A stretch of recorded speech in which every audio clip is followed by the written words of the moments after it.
ফিকহ জরুরি বা মৌলিক মাসাইল বর্ণনা করার ক্ষেত্রে আমরা আজকে যে বিষয়টা আলোচনা করব ইনশাল্লাহ সেটি হচ্ছে আমরা নারী পুরুষ যারা সাবালক হয়ে গেছে তাদের উপরে বিশেষ কয়েকটা কারণে কখনো কখনো গোসল করা ফরজ হয়ে যায়। গোসল করতেই হবে, গোসল করাটা অবধারিত জরুরি। গোসল না করলে এই ব্যক্তির সমস্ত ইবাদত বন্দেগী সবগুলোই বাতিল, অগ্রহণযোগ্য, এটা কোনোভাবেই গ্রহণযোগ্য হবে না। এখন আমাদেরকে জানতে হবে কি কি কারণে গোসল ফরজ হয়। গোসল ফরজ হয়ে যায় মৌলিকভাবে চারটি কারণে নারী পুরুষের উপরে গোসল ফরজ হয়। এরপরে শাখা প্রশাখাগত আরও কিছু কিছু মাসাইল আছে, এইগুলো বিস্তারিতভাবে কিতাব পড়া বা ব্যক্তিগতভাবে জেনে নেওয়ার জন্য চেষ্টা করতে হবে। মৌলিক বা প্রধান যে চারটি কারণ আছে আমি শুধুমাত্র ওই চারটা কারণ বর্ণনা করতেছি গোসল ফরজ হওয়া। এক নম্বর হচ্ছে খুরুজুল মানি।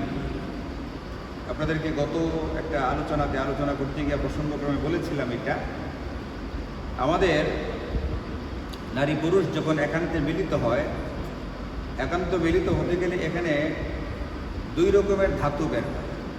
প্রথম যেটা বের হয়, এটার কারণে কোনো রকমের উত্তেজনা, শারীরিক চাহিদা কমে না, বরং আরও বাড়ে। এটাকে বলা হয় এটাকে মুজি। এটার কারণে গোসল ফরজ হয় না, এটার কারণে অজু ফরজ হয় এবং ওই জায়গাটা, কাপড়ের ওই অংশটাকে ধৌত করে নিতে হয়। সর্বশেষ যে জিনিসটা বের হয়ে আসে এটাকে বলে মনি, বাংলায় যেটাকে আমরা বলি বীর্য। এক নম্বর কারণ হচ্ছে বীর্যপাতের কারণে গোসল ফরজ হয় নারী পুরুষ। এখন বীর্যপাত যেটা হবে এটা আপনার স্ত্রী সহবাসের কারণে হতে পারে, স্বপ্নদোষের কারণে হতে পারে, অতি কল্পনার কারণে হতে পারে, নারী পুরুষ একে অপরকে স্পর্শ করার কারণে হতে পারে, অন্যান্য সজাগতা উত্তেজনাবশত যদি কারো এই জিনিস বের হয়ে গিয়ে থাকে তাহলে নারী পুরুষ উভয়ের উপরে গোসল করা ফরজ হয়ে যায়। এটা জাগ্রত অবস্থাতে বের হোক অথবা ঘুমন্ত অবস্থায় বের হোক, স্বপ্নদোষ তো ঘুমের মধ্যে হয়ে থাকে। যে কোনোভাবেই উত্তেজনাবশত যদি এটা বের হয়ে যায় তাহলে এই ব্যক্তির উপরে গোসল করা ফরজ হয়ে যায়। এক নম্বর হচ্ছে এটা বীর্যপাত। দুই নম্বর হচ্ছে জিমা বা সঙ্গম করা, স্ত্রী সহবাস বা নারী বা পুরুষের মলদার যদি কেউ ব্যবহার করে, এইভাবে যদি সঙ্গম করে তাহলে সেটার দ্বারা গোসল ফরজ হয়ে যায়। তাহলে এক নম্বরের সাথে দুই নম্বরের পার্থক্যটা কি?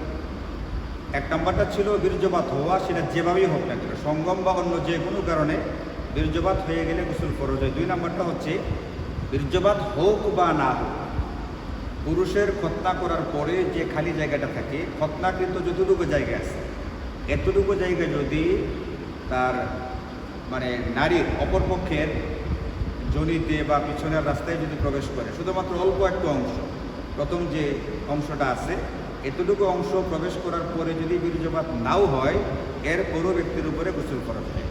এটা হচ্ছে সঙ্গম করা। সঙ্গম করার পরে বীর্যপাত না হলেও শুধু সঙ্গমের দ্বারাও ব্যক্তির উপরে গোসল ফরজ হয়।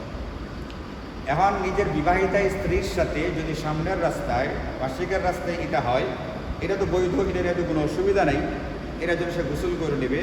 কিন্তু মলদার যদি কেউ ব্যবহার করে, সেটা অন্য ব্যক্তি, অন্য নারী হলে তো ভয়াবহতা আছেই, নিজের বিবাহিতা স্ত্রীরও যদি সে মলদার ব্যবহার করে, এটাও জঘন্য রকমের অপরাধ, লানতযোগ্য অপরাধ। এই কাজটা যারা করবে এদের উপরে আল্লাহ এবং তার রাসূলের লানত, অভিসম্পাদ বর্ষিত হয়, জঘন্য রকমের অপরাধ। এটার জন্য তওবা ইস্তেগফার তো করতেই হবে, এমনকি এটার জন্য আর্থিক জরিমানার কথাও হাদিসে পাকের মধ্যে বর্ণিত হয়েছে। এই কারণে এই অপরাধের চিন্তাও করা যাবে না। বাস্তবে এই অপরাধে জড়িত হওয়া তো দূরের কথা, এটার ভিতরে অংশগ্রহণ করার, এটার ভিতরে জড়িত হওয়ার চিন্তা বা কল্পনা করার সুযোগ আমাদেরকে দেওয়া হয়নি।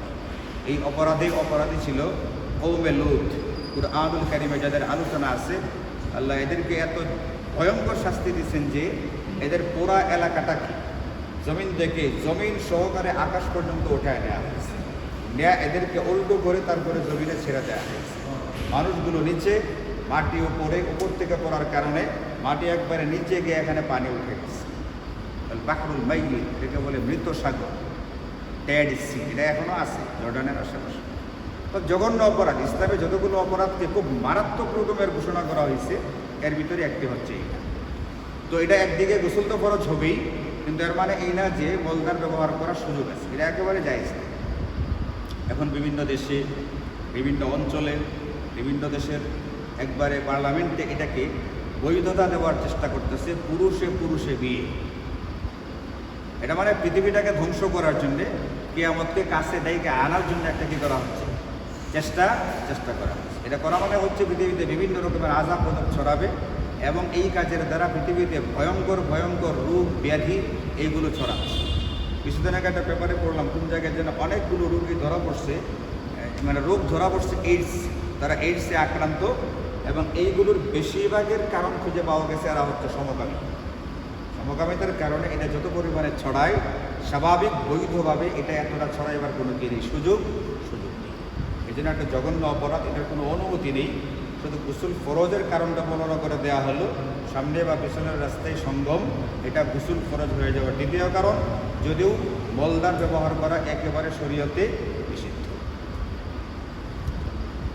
3 নম্বর গোসল ফরজের কারণ হচ্ছে 3 এবং 4, এই দুটা কারণেই মেয়েদের সাথে সম্পর্কিত। শুধু মেয়েদের এটা, পুরুষদের এই প্রথম 2টা কারণেই মৌলিক, মেয়েদের জন্য এই 2টা, এবং শেষে আরও 2টা কারণ। একটা হচ্ছে মেয়েদের প্রতি মাসে হায়েজ হয়, যেটাকে আমরা বলি মাসিক।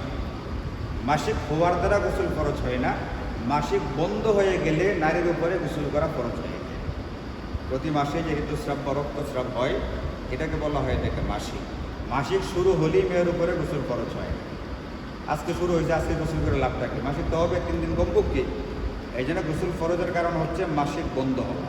যেদিন যে মুহূর্তে এটা বন্ধ হবে, ওই দিন ওই মুহূর্তে তার উপরে গোসল করা ফরজ হয়ে যায়। গোসল করার আগে তার জন্য নামাজ ইত্যাদি ইবাদত বন্দেগীর সুযোগ থাকে না। এবং 4 নম্বর কারণ হচ্ছে মেয়েদের বাচ্চা হওয়ার পরে একটা রক্তস্রাব হয়, এটাকে বলা হয় এটাকে কিতাবের ভাষায় নেফাস। এই নেফাস কমপক্ষে কতদিন হবে ঠিক নেই, কিন্তু সর্বোচ্চ 40 দিন হতে পারে। যদি 40 দিনের আগে বন্ধ হতে চাই, সেটাও বন্ধ হতে পারে। সোজা কথা, এই রক্তস্রাব বন্ধ হয়ে যাওয়ার পরে নারীর উপরে গোসল করা ফরজ হয়। এই হচ্ছে গোসল ফরজ হওয়ার প্রধানত 4টি কারণ।